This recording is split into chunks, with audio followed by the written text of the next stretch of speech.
Welcome to Sincerely Bhakti, episode 12. Today I will be discussing the foundation for true happiness. I'm reading from Bhagavad-gītā as it is, commentary by Bhaktivedanta Swami Prabhupada, chapter 2, verse 66. Om Namo Bhagavate Vasudevaya. One who is not connected with the Supreme in Krishna consciousness can have neither transcendental intelligence nor a steady mind, without which there is no possibility of peace. And how can there be any happiness without peace? This second chapter is often considered by scholars to be a summary of the entire Gita. And the Gita itself is split into 3 sections. And each of these sections is a yoga. And yoga means to connect with the divine. It's a certain process. And the 3 yogas are karma yoga, jnana yoga, and bhakti yoga. In this second chapter of the Gita, the 2 yogas that Krishna focuses on is karma yoga, or the yoga of action and work, and jnana yoga, the yoga of the intelligence, and purifying one's intelligence in order to connect with the divine. So this verse comes into play because the transcendental intelligence must be utilized to access true happiness. And I just love this verse because there's a beautiful logic that Krishna lays out in a kind of simple, profound way that's very intuitive, actually. So I wanted to break down the logic of this verse, and there's also a story that came to mind that happened several years ago. So I was walking down the street, and I saw a man, a parking attendant, and he was giving tickets and putting those tickets on the windshield of vehicles. And so when I saw this man, I thought, I want to ask him a question. So I went up to him and I said, "Excuse me, sir, may I ask you a question?" He said, "No, I'm busy. Can't you see that?" I was persistent. "But I would like to ask you, what do you feel is the goal of life?" He's like, "The goal of life? I'm doing my job right now. That's the goal of my life." Subtext, leave me alone. But I was persistent. I just had to know what this man believed. So I asked, "No, really, what do you feel is the goal of life? What is the purpose of your life?" And he responded, "Fine. To be happy and to make others happy." "Okay. All right, now I have to go get back to my job. Goodbye." And I stood there rather stunned because here was a random person on the street, a stranger. And when asked about the goal of life, he knew right off the top of his head to be happy and to make others happy. I was reflecting that this is probably the goal of every spiritual tradition or anybody in this world without even any connection to a spiritual tradition. They just want to be happy, and maybe a little higher step above that is to make others happy. But we can all feel that on a deep intuitive level. I just want to be happy. But the problem is that happiness can feel a little lofty, not just a little, very difficult to access. I mean, this man that was on the street, obviously, he knew the goal of life, but was he living it? Was he aligned with that goal? I mean, maybe he was. I'm not 100% sure, but from my experience, I didn't sense that he was truly happy or that he was really making others happy. Definitely not the vehicles that he was giving tickets to. Of course, it was his job, but I'm just saying. So I would like to break down this verse of the Gita because the logic is very beautiful. There is a foundation that must be there for happiness, and the secret is here in this verse.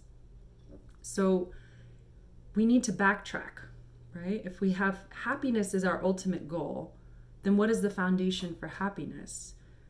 Well, that foundation is peace. This is what Krishna is saying here in this verse. there can be no happiness without peace. But even a little backtrack a little more, as the foundation for peace is a steady mind and transcendental intelligence. So having a steady mind is very key. And even, again, on an intuitive level, we can understand that without a steady mind, life is very miserable. Krishna even elucidates upon that point of a steady mind in the following verses about how miserable and painful it is to be dragged around by the senses and by the mind. So without a steady mind, there's no possibility of peace, and then there's no possibility of happiness. But the possibility of being able to control the mind and the senses is really challenging. And there's something even further than that, a little deeper. And here in this verse, Krishna says, one who is not connected with the Supreme can have neither transcendental intelligence nor a steady mind. So being connected with the Supreme is the ultimate foundation for any kind of happiness. And Prabhupada writes here, unless one is in Krishna consciousness, there is no possibility of peace. So this connection with the divine is how we use our intelligence, this buddhi, in Jnana Yoga.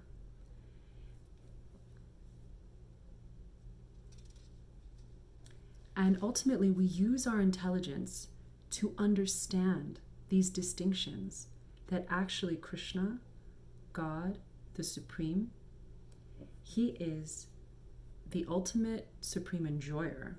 He is the one who enjoys everything. He is the proprietor. It means He's the owner of everything, and He's also my protector and also my true friend. So using my intelligence to actually understand and accept these facts within my heart helps me connect to the Supreme, using my transcendental intelligence. And Prabhupada writes here that often people are disturbed because they have no final goal. He writes, disturbance is due to want of an ultimate goal. Some purpose, some goal in life. I want an ultimate goal. Otherwise, life is empty. If it's just about enjoying here and there, or about owning things for myself, or just having my own little social relationships, it's actually using all of these tendencies in my connection with the Supreme. And ultimately, by connecting with God as the source of true happiness, then I can feel that within my own heart.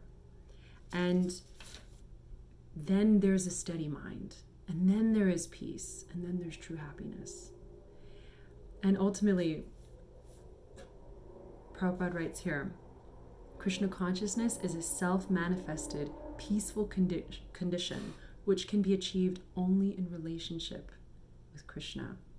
So sometimes it can seem a little bit unwieldy to be able to go through this process of elevating the mind and steadying the senses and achieving peace and going through that whole process.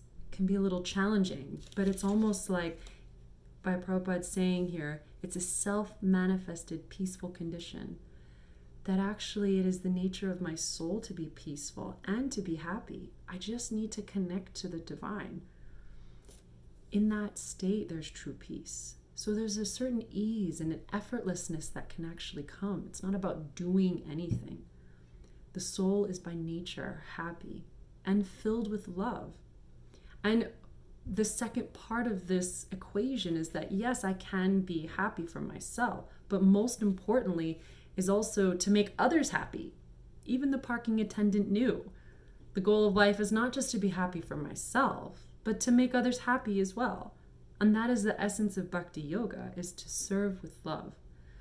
And if I actually want to make others happy authentically, then I need to be connected to the source of all happiness and to actually connect them to the source of all happiness, which is Krishna. So thank you for tuning in today for this episode 12 of Sincerely Bhakti, the foundation for true happiness. And I look forward to connecting in with you again soon. Hare Krishna.